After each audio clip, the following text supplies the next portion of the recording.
sustituyendo un etilil en el carbono 17 del estradiol y obteniendo el 17 etilil-estradiol o etilil-estradiol.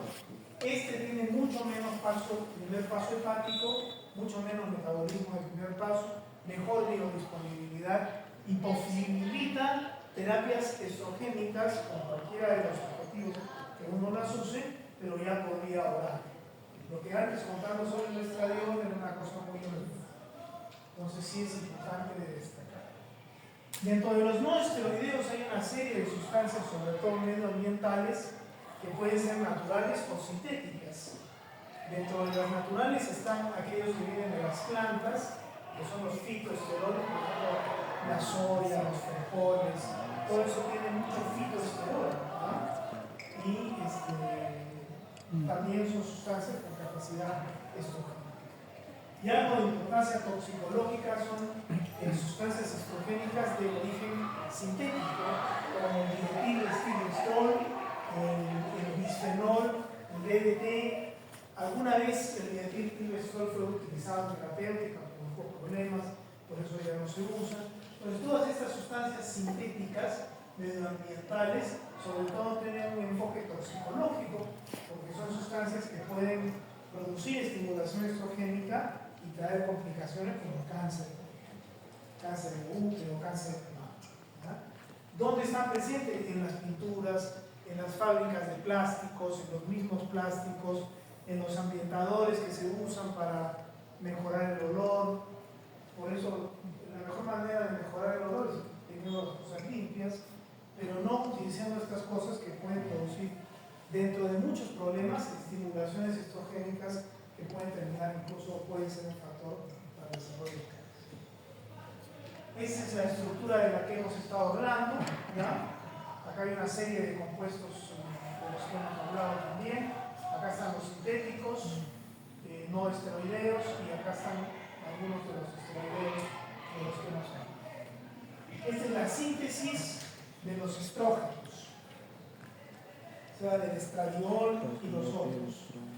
Y la síntesis viene por precursores androgénicos, la dihidroepiandrosterona y la androstenediona. Son precursores androgénicos que se convierten en algunos órganos hacia estrógenos, ¿ya? Concretamente el ovario, por ejemplo, ¿no? Lo que va a pasar con la androstenediona es que ella puede generar testosterona por esta enzima, 17-hidroxiesteroide deshidrogenasa. Pero cuando se aromatizan estos compuestos, ya sea la testosterona o la androstenediona, se aromatizan por una enzima que es la aromatasa, entonces adquieren características estrogénicas, ¿ya? De anillo cíclico, fenólico. Y esos son los estrógenos, ¿no? En este caso, el estradiol. El ovario, por ejemplo, ¿qué hace para formar estradiol? Convierte la androstenediona, primero la obtiene o la hace, y luego la aromatiza por la aromatasa, y luego por la 17-hidroxiesteroide deshidrogenasa.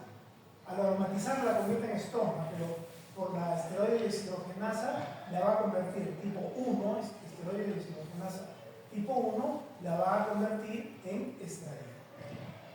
Y este es el principal producto estrogénico que el ovario produce y exporta hacia la economía. También lo puede hacer desde la testosterona a través de la aromatasa. Entonces fíjense cómo estas dos enzimas, la 17-hidroxiesteroide deshidrogenasa y la aromatasa, son las que llevan los compuestos androgénicos hacia compuestos estrogénicos.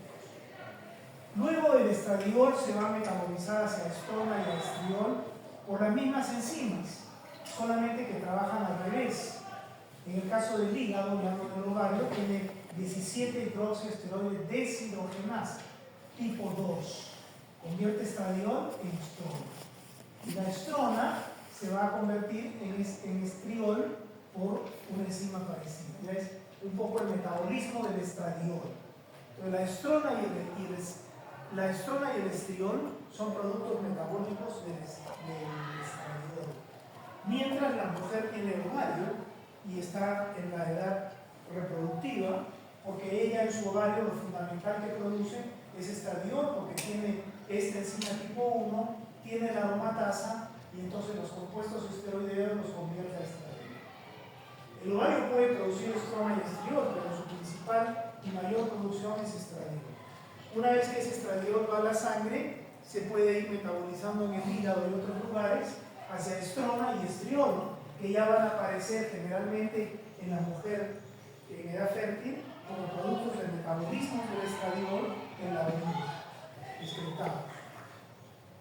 La mujer posmenopáusica no tiene ovario, entonces no produce estradiol. Ella produce en las suprarrenales y en el tejido adiposo estrona y estriol. ¿Ya? No tiene cómo llegar a producir estradiol, ¿de acuerdo? Porque solamente aromatiza aquí y aquí, pero no hay la 17-hidroxiesteroide de deshidrogenasa tipo 1 que es propia del ovario. Por eso es que la mujer posmenopáusica no produce estradiol y entonces entra el déficit estrógeno. Los estrógenos no solamente se producen en el ovario, pero ya hemos dicho también en el tejido adiposo, hemos dicho también en las suprarrenales, pero también se producen en distintos lugares, en el hueso, en el sistema nervioso, en el hígado. Se pueden agarrar compuestos precursores estrogénicos y convertirlos en estrógenos, ¿no? Y ahí van a tener actividad estrogénica también, a través de estas enzimas y a través de los procesos conversión. Entonces, esto es lo que habíamos dicho, cuál es la principal fuente de estrógenos en la mujer premenopáusica o en edad fértil, el ovario. ¿Y cuál es el estrógeno que produce el ovario? El estradiol.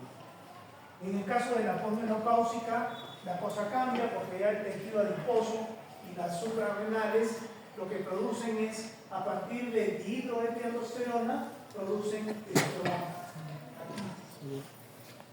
No hay la deshidrogenasa tipo 1, que sí es propia del ovario, y entonces esto se produce en el ovario y esto se produce en la fase posmenopáusica, cuando ya no hay ovario. También hay producción local de estrógeno, como hemos dicho, es muy poca ya, pero es para que funcione de forma suficiente en esos lugares donde se produce, por ejemplo, en el hueso, para frenar las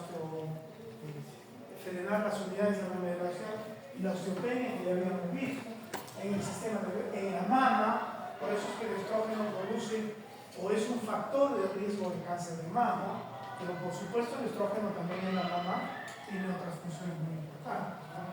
Su función no es producir cáncer, sino que cuando hay un exceso de estrógeno, ahí es un factor de cáncer.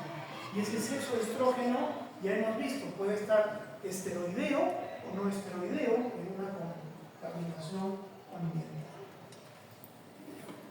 La placenta también produce muchos estrógenos cuando hay un ser vivo que está creciendo, y los estrógenos que producen la placenta nuevamente son estrona y estriol, no es como el ovario, ¿no? Entonces la mujer embarazada tiene mucho estrona y estriol en su orina, proveniente del estradiol que viene de los ovarios y que se metaboliza, y también proveniente de origen placentario.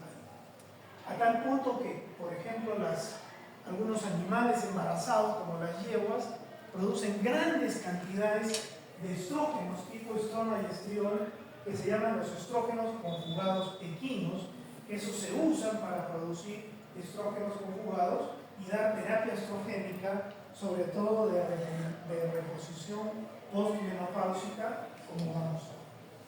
Acá está lo que hemos dicho, los metabolismo y excreción de los estrógenos. Estradiol se convierte en estriol, en estrona, y son excretados como tales, o también pueden ser conjugados en el hígado y excretados como tales. La excreción se lleva a cabo a través del riñón, el metabolismo a través del hígado, ya sea como conversión por la aromatasa y también a veces como conjugación o gluconeógenos. Muy bien, eso es en cuanto a los compuestos químicos estrogénicos que teníamos que realizar. Ahora vamos a revisar un poco el efecto, las acciones de los estrógenos, ya entrando un poco más en el tema, ¿no es cierto? Hay 3 efectos que vamos a resaltar. Uno de ellos es el desarrollo de los caracteres sexuales secundarios y también el desarrollo corporal.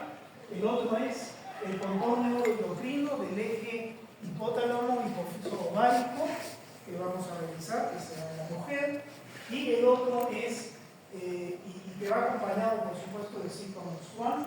Y el otro punto es los efectos sistémicos de los estrógenos, concretamente el estrógeno. Entonces, en cuanto al desarrollo, los estrógenos son importantes para los caracteres sexuales primarios y secundarios de la mujer, es decir, para el desarrollo de sus órganos sexuales, ¿no es cierto? De su útero, de su vagina, de sus trompas, el desarrollo de sus mamas, de los conductos de la glándula en sí, la disposición de la grasa mamaria, el contorno corporal propio de una mujer, tiene que ver mucho con los estrógenos, ¿ya? El hombre también necesita los estrógenos para el crecimiento, para ese crecimiento rápido que se da en la etapa puberal, es gracias a los estrógenos, tanto en el hombre como en la mujer. Y también el cierre epifisial, o sea, cuando se cierran las epífisis de los huesos largos y el crecimiento ya va a detenerse en ese momento. En todo eso participan los estrógenos, ¿no? Entonces es su comportamiento hormonal para el desarrollo, tanto en el hombre, pero fundamentalmente en la mujer.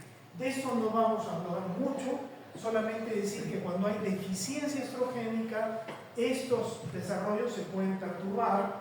Entonces, si son detectados, se tienen que manejar y se tiene que hacer una reposición hormonal para corregir estos trastornos del desarrollo, ¿no?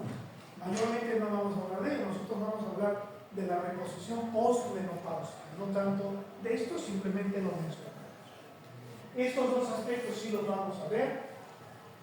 Pues acá se ve el control neuroendocrino, cómo es la fisiología de este eje hipotálamo hipófiso ovárico en la mujer. ¿Ya? Entonces lo que sucede es que este sistema está apagado hasta que viene la pubertad. En la pubertad hay un regulador de impulsos hipotalámicos, un reloj en el hipotálamo que comienza a trabajar. Y comienza a trabajar por horas, manda pulsos de estimulación hipotalámica, cada hora manda un pulso. Y eso estimula al hipotálamo para que el hipotálamo sintetice esta hormona que está acá, que es la GnRH. La GnRH es la hormona liberadora de gonadotrofinas. Gonadotrophin Release Hormone, esa es la GnRH.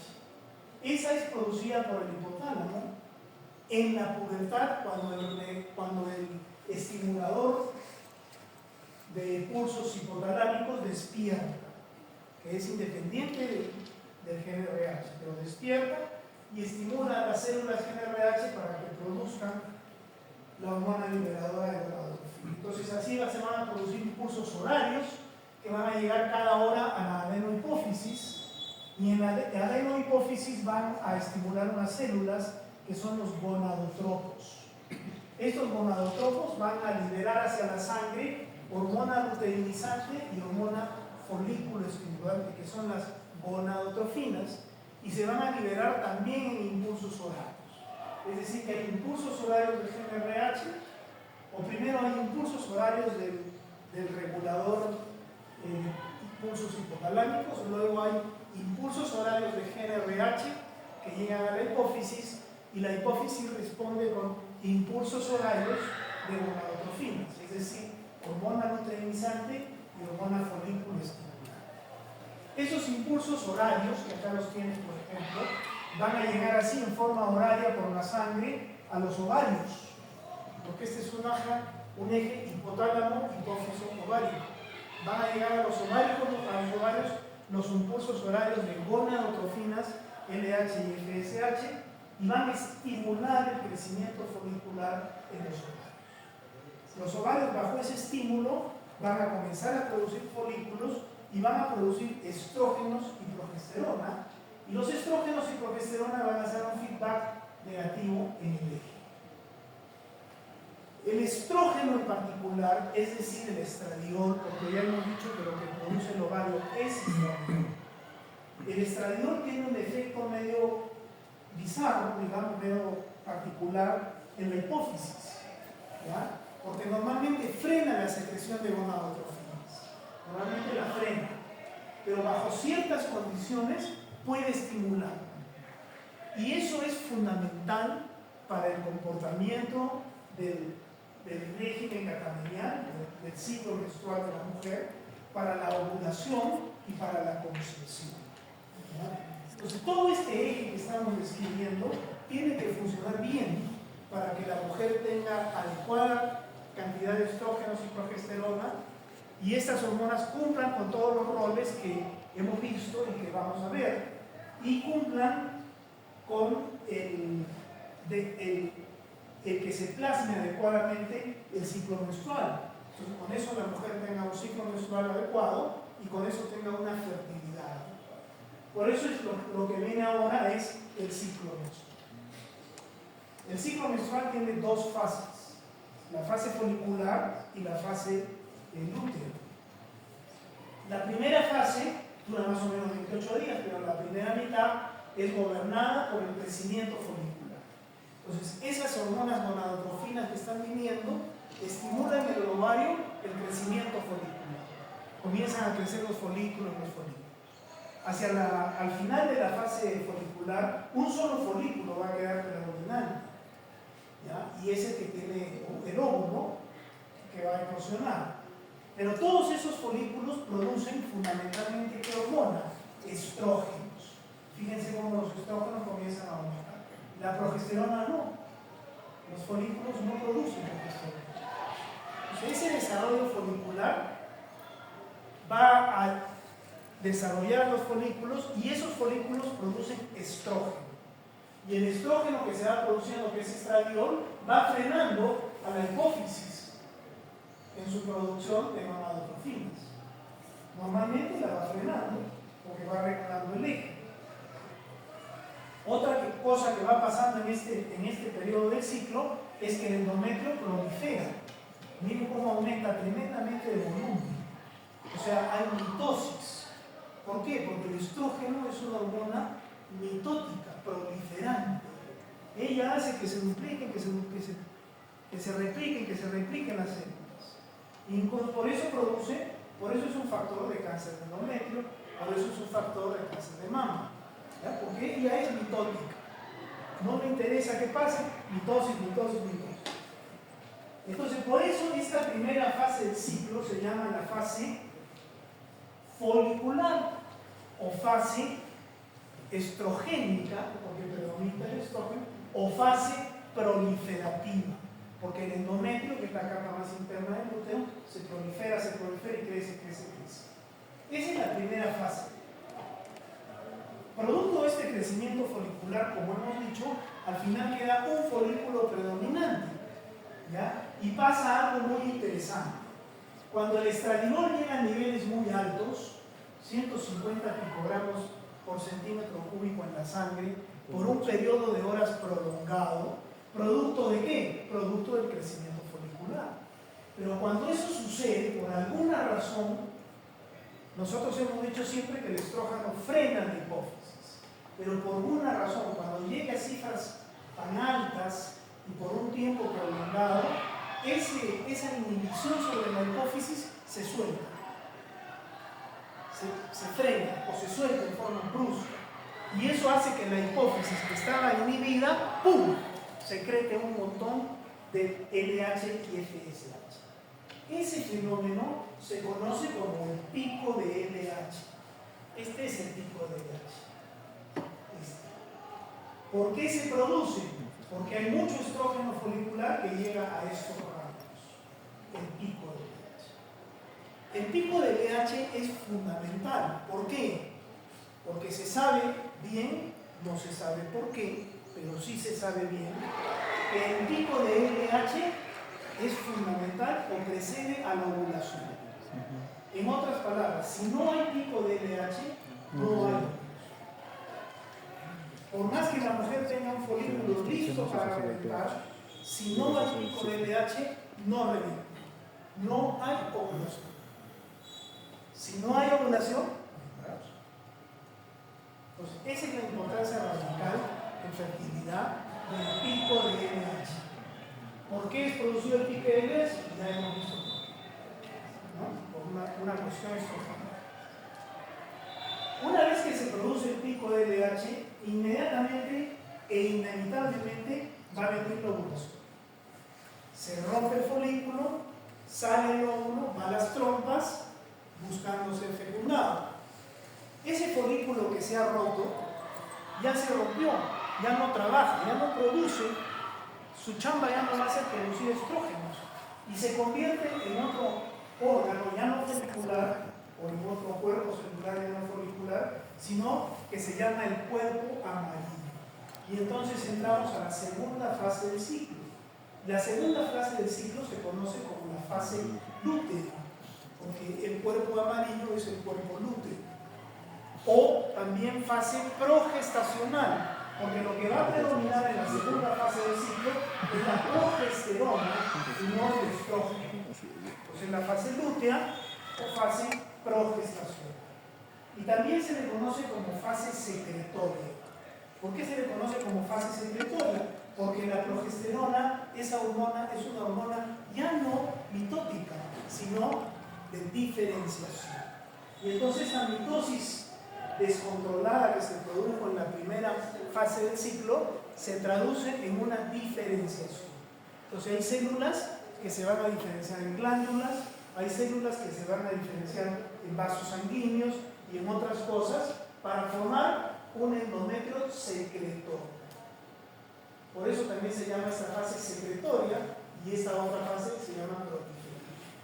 En esa fase secretoria, ¿por qué? Porque se forma un endometrio secretorio con buen moco, con buena irrigación. ¿Y todo eso por qué? Para preparar la llegada del huevo y que se produzca una adecuada gestación. Y eso se produce alrededor del día 22 del ciclo. Y a eso se le conoce como reacción desigual. Es la reacción desigual. Entonces, a esta reacción desigual se ha llegado por muchísimas cosas. Una primera fase folicular llena de estrógenos, un pico de LH que ha sido fundamental e imprescindible para la ovulación, una producción de progesterona adecuado, de tal manera que alrededor del día 22 la mujer está preparada para que se implante el huevo dentro del proceso de concepción, ¿no? El cuerpo lúteo, la segunda fase del ciclo, que es la corresponde es la fase más fija, que dura 14 días. Es como que el cuerpo lúteo vive o nace con una partida de defunción. Hoy día naciste, en 14 días mueres. Y así sucede. En 14 días inexorablemente el cuerpo lúteo se apaga y deja de producir progesterona. Y hay una caída brusca de la progesterona. La progesterona era la hormona que estaba manteniendo viva al endometrio, porque el endometrio en la primera fase era una capa loca de células que en algún momento se iban a caer. ¿Por qué no se cayeron? Porque vino la progesterona y le dio vida, le hizo vasos sanguíneos, le hizo glándulas, entonces se quedó ahí. Pero a los 14 días la progesterona se va porque el otro y muere, y entonces la progesterona se cae, y al caerse la progesterona, toda esa reacción residual que se había producido se cae también. Y eso se cae con el nombre de menstruación. Y la mujer menstrua por unos días para eliminar todo ese endometrio que se produjo, y entonces regresa nuevamente al inicio de su próximo ciclo folículo. Eso sucede excepto que se produzca una implantación de un huevo. Porque si en estos días de la reacción residual se logra implantar un huevo aquí en la reacción residual, alrededor del día 22, ese huevo comienza a producir tejido trofoblástico y produce una hormona que se llama la gonadotrofina coriónica. La gonadotrofina coriónica humana va a ir a la hipófisis y va a ir al cuerpo lúteo y lo va a mantener vivo. Lo va a mantener vivo, va a evitar que muera, mantiene el cuerpo lúteo. ¿Ya? Entonces hay progesterona. Entonces, si hay progesterona, la reacción desigual no se cae y entonces el embarazo sigue adecuadamente. Y eso va a ser una realidad más o menos por unas 12 semanas. A las 12 semanas de gestación, el feto y la placenta ya son un ente individual y no necesitan del soporte hormonal y por ende no necesitan de la gonadotrofina coriónica para que garantice su existencia. Ellos ya solitos producen todas sus hormonas en conjunción con la mamá, pero producen todas sus hormonas. Ya no necesitan la famosa gonadotrofina coriónica. Entonces el embarazo sigue adelante por las hormonas placentarias, las hormonas del bebé y por supuesto la de la mamá. Pero durante las 12 semanas iniciales, la gonadotrofina coriónica es crítica para mantener la progesterona y que el embarazo pueda seguir. Entonces, cuando se hacen terapias de fertilidad, estas 12 semanas son fundamentales, que tú protejas al producto del embarazo. ¿Y qué se le tiene que dar a la mujer para proteger el producto del embarazo? Progesterona. La progesterona es una hormona gestacional, por eso se llama progesterona. Entonces tú le das progesterona. Hace unos años la progesterona paseaba lo mismo que con el estradiol. Tú la dabas por vía oral y se absorbía poco, se metabolizaba mucho, no servía poco. Entonces había que dar la progesterona en forma intramuscular porque era un problema, porque no puede estar pinchando todos los días a una señora, ¿no? Hasta que salió un producto que se llama la progesterona micronizada. La es progesterona, pero en un preparado farmacológico micronizado, de tales condiciones que su absorción es muy buena por vía oral, no tiene metabolismo del primer paso, y si no quieres darla por vía oral, la absorbes por vía vaginal. Se la pone la mujer en la vagina, eso también tiene un efecto psicológico, pero también la puede tomar. El hecho es que la progesterona micronizada no va a llevar la historia de la progesterona de ser destruida rápidamente, sino que se va a mantener y va a tener el efecto sistémico y va a apoyar el embarazo esas 12 semanas. Esa terapia con progesterona micronizada se llama la terapia de apoyo lúteo. ¿Por qué se llama la terapia de apoyo lúteo? Obviamente porque aquí están fallando eso al cuerpo lúteo. Porque el cuerpo lúteo hizo morir. ¿No es cierto? Entonces ella evita que eso suceda y mantiene al cuerpo lúteo produciendo progesterona hasta la 12 semanas en la que ya hemos dicho se hace independiente. Entonces hemos hablado un montón de cosas biomoleculares y de fisiología que son fundamentales para entender cómo funcionan los anticonceptivos. Porque los anticonceptivos lo que hacen es alterar este reloj que hemos descrito. Tanto el reloj hipotálamo, hipófiso, ovárico, como toda esta orquesta del ciclo menstrual. De la primera fase, de la segunda fase, de la proliferación, de la diferenciación, del desarrollo folicular, del pico de LH. Todas esas cosas se alteran cuando tú das estrógenos o progestágenos de afuera. Y entonces perturbas todo. ¿Qué pasa si yo a la mujer le doy progesterona en esta fase? Cuando no debe haber progesterona. Le voy a comenzar a diferenciar el endometrio, cuando no debe diferenciarse. Pues un endometrio chiquito va a comenzar a producir glándulas. Y esas glándulas van a llegar viejas.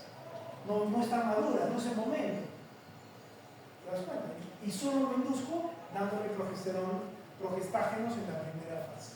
¿Qué pasa si yo le doy estradiol, le doy un estrógeno, perdón, estradiol realmente, pero ya lo vamos a ver, le doy una terapia estrogénica en la primera fase?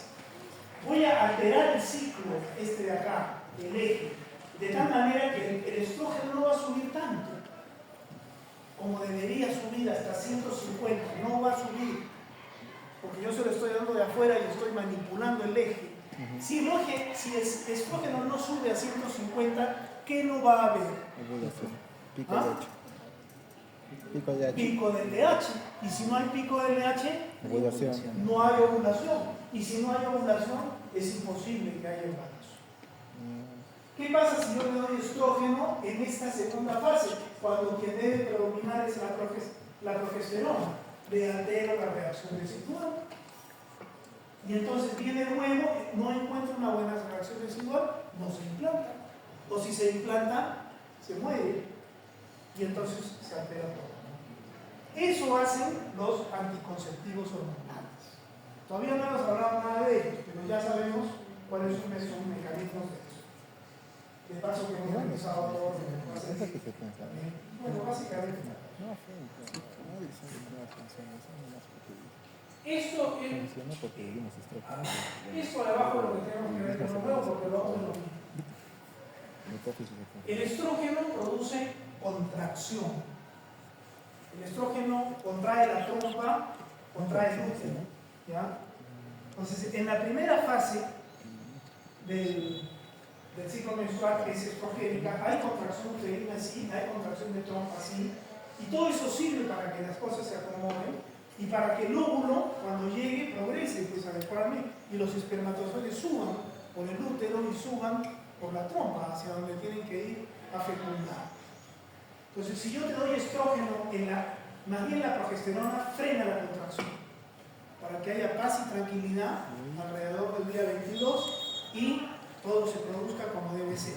Si yo le doy estrógenos en la segunda fase, ¿qué voy a provocar? Voy a provocar este estrógeno que la trompa se contraiga. Entonces el huevo va a avanzar muy rápido. Puede haber fecundación, pero como avanza muy rápido, va a llegar al día 18 y no encuentra reacción residual, se sigue el esto. También es un mecanismo de anticoncepción.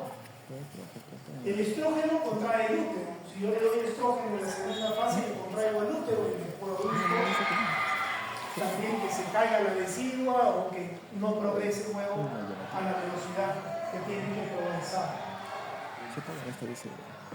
El estrógeno produce un moco muy acuoso en la primera fase del ciclo, muy acuoso, que es adecuado para que los espermatozoides puedan entrar en algún momento. Y luego se produce un moco ya predominantemente por la progesterona en la segunda fase, que es un moco espeso y que tiene unos canales por donde avanzan también estas cosas. Entonces, esas son las fases. Si yo doy estrógenos en un momento, altero el moco, o doy progestágenos en la primera fase, altero el moco. Entonces, esos son mecanismos también anticonceptivos que se producen si yo doy hormonas de afuera y altero todo este ciclo del que hemos hablado. ¿Ya? Al final vamos a hablar de anticonceptivos hormonales y vamos a volver a recordar un poco de eso. ¿Ya? Entonces hemos visto todo lo que es el comportamiento hormonal, cuáles son los efectos, hemos visto los efectos del crecimiento, del desarrollo, del ciclo menstrual. Ahora vamos a hablar de cuáles son los efectos de los estrógenos ya fuera de esta esfera, fuera de la esfera hormonal, fuera de la esfera reproductiva. ¿Ya? Y lo primero es, a nivel de la masa ósea, que ya lo hemos revisado en la clase anterior, el estrógeno estimula al osteoblasto para que produzca osteoproteína, para que produzca citoquinas que inhiben y matan al osteoclasto en el hueso. Entonces, que frenan las unidades de resorción.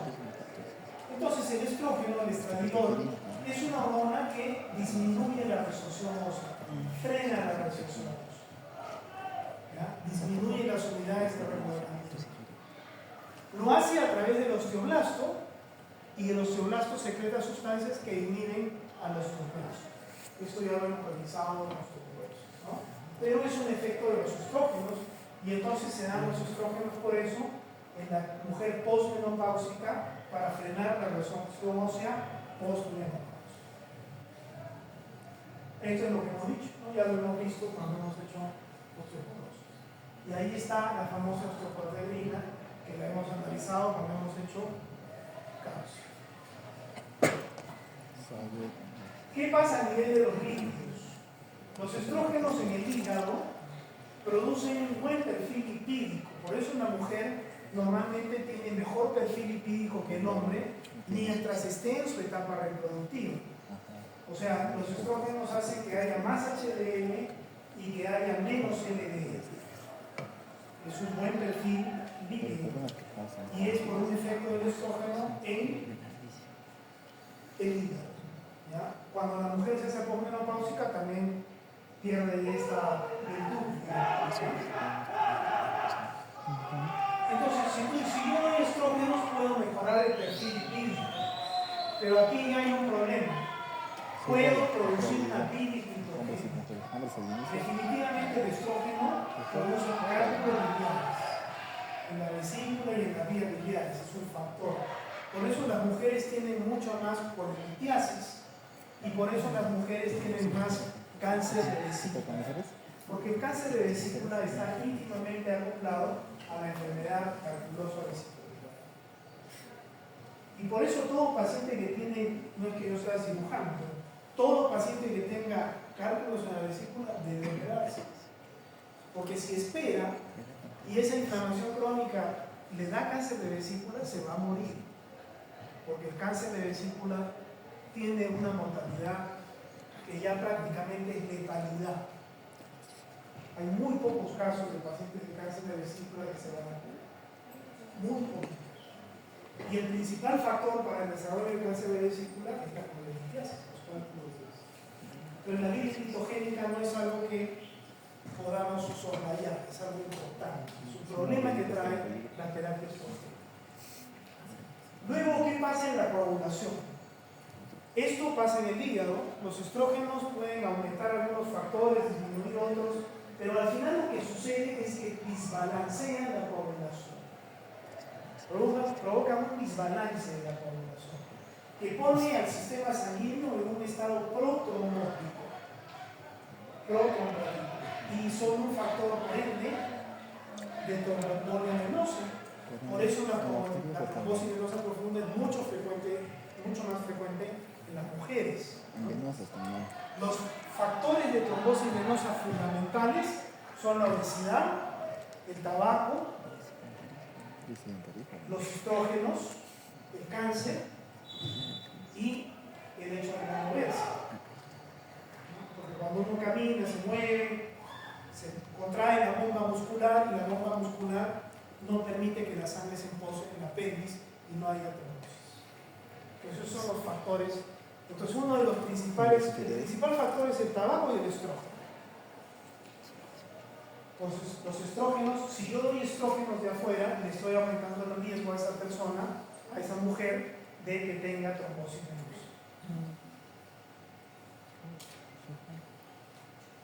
Ya, bueno. Los estrógenos están implicados en una serie de problemas, de situaciones, entonces, ¿no? Son importantes para la fertilidad y la concepción, y eso pueden ser usados para terapia anticonceptiva. Son fundamentales para el desarrollo óseo y la maduración sexual. Entonces, los individuos que tienen déficit, hay que hacer la reposición que corresponde. Son fundamentales para frenar la resorción ósea. Entonces, la reposición estrogénica posmenopáusica frena la resorción ósea, es verdad.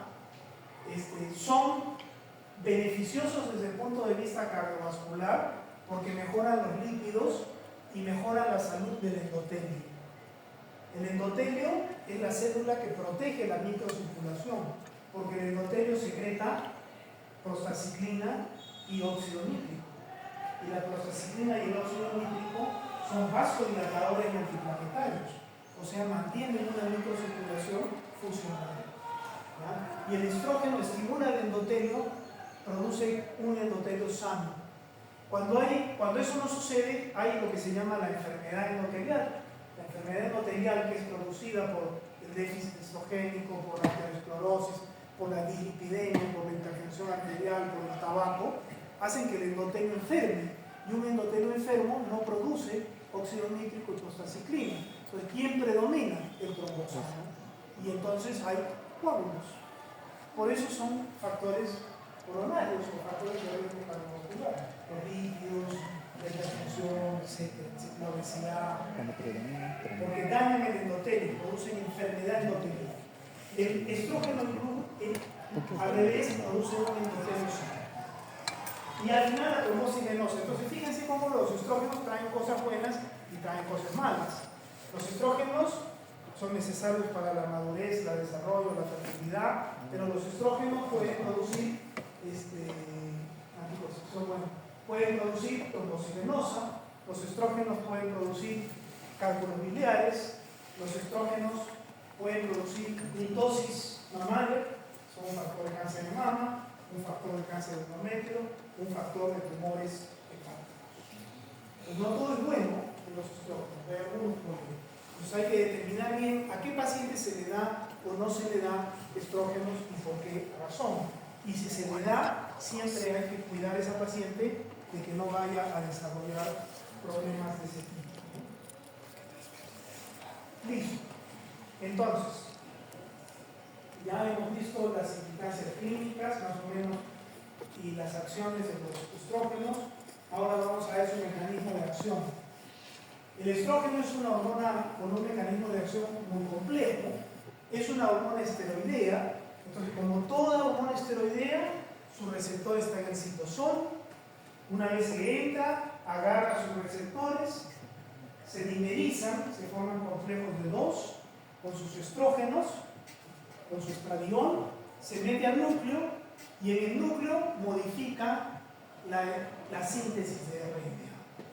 O sea, los receptores estrogénicos son factores de transcripción genética activados por ligando. ¿Quién es un ligando? El estradiol. Los receptores son factores de transcripción que se activan cuando se ligan al receptor. ¿Cómo se llama ese receptor? Estradiol. Esto es lo que pasa, ¿ya? Los receptores estrogénicos, que son estos de acá, están en el citosol. Cuando viene el estradiol, o sea, la hormona, no está bien el dibujo, pero bueno, y es de uno, ¿verdad? Se juntan aquí en los receptores y los receptores se dimerizan. Complejos de 2 con 2 estradioles. Entran al núcleo y ahí se unen acá, al ER. ¿Qué cosa es el ER? El elemento de respuesta estrogénica.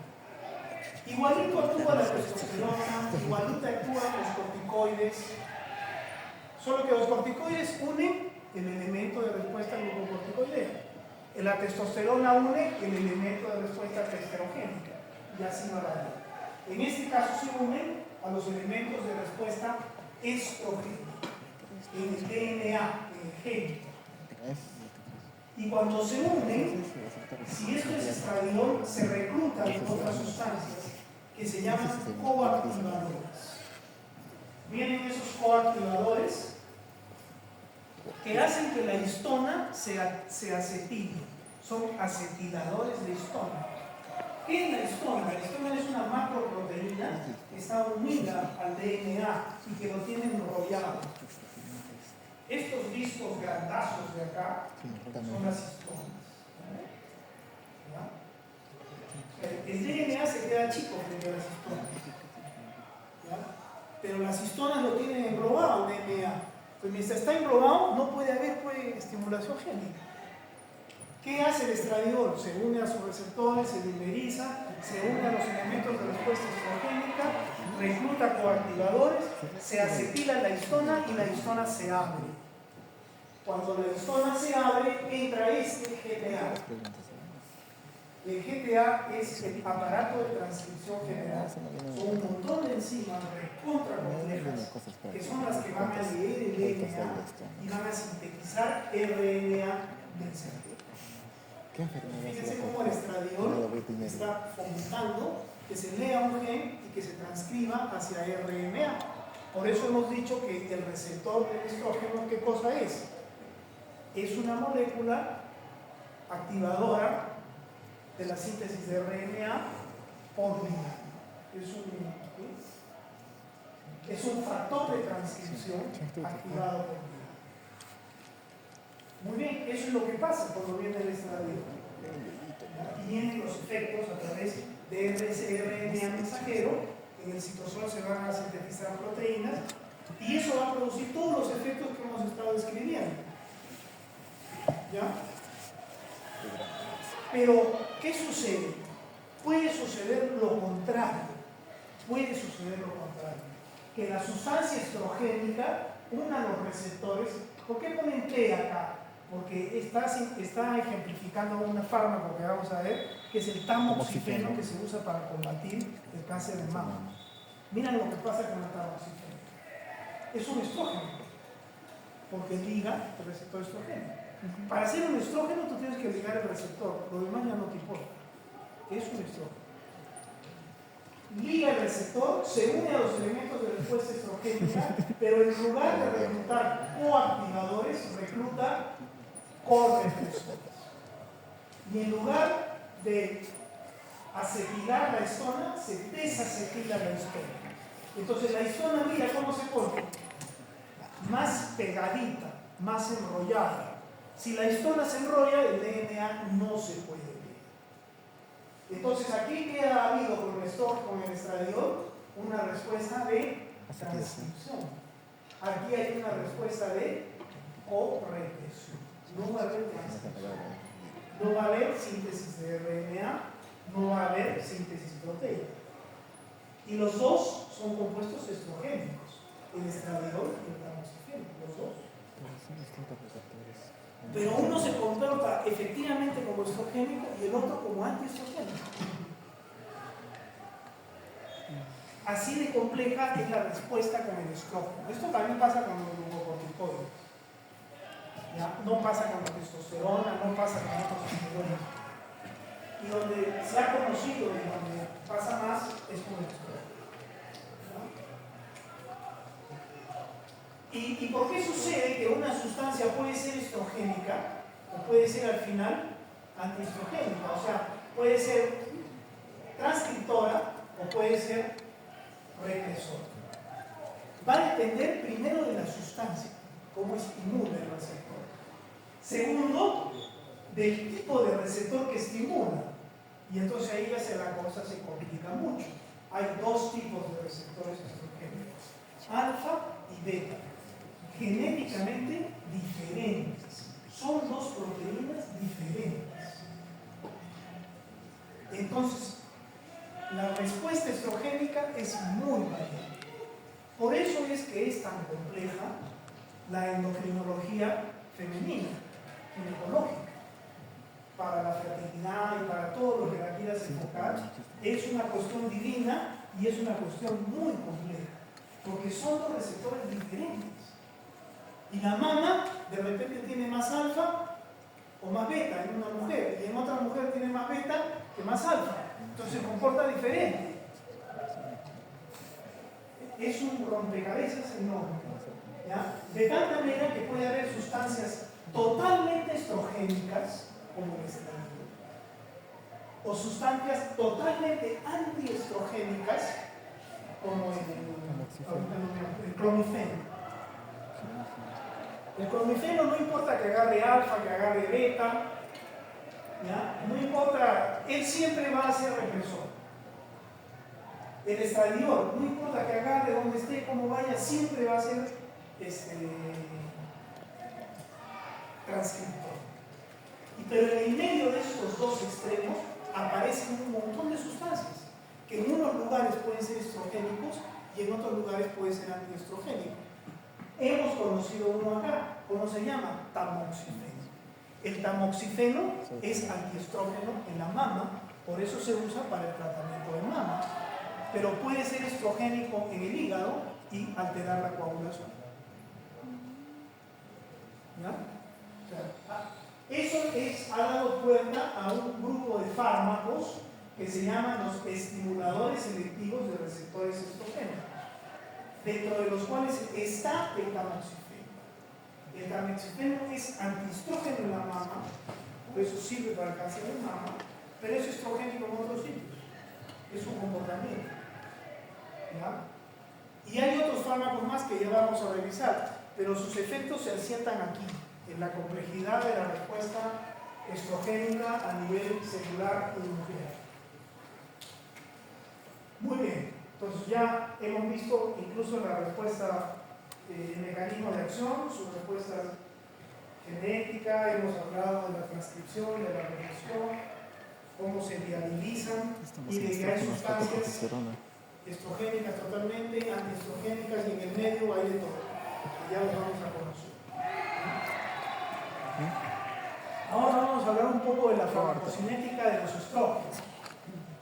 Los estrógenos tienen una farmacocinética más o menos simple porque son drogas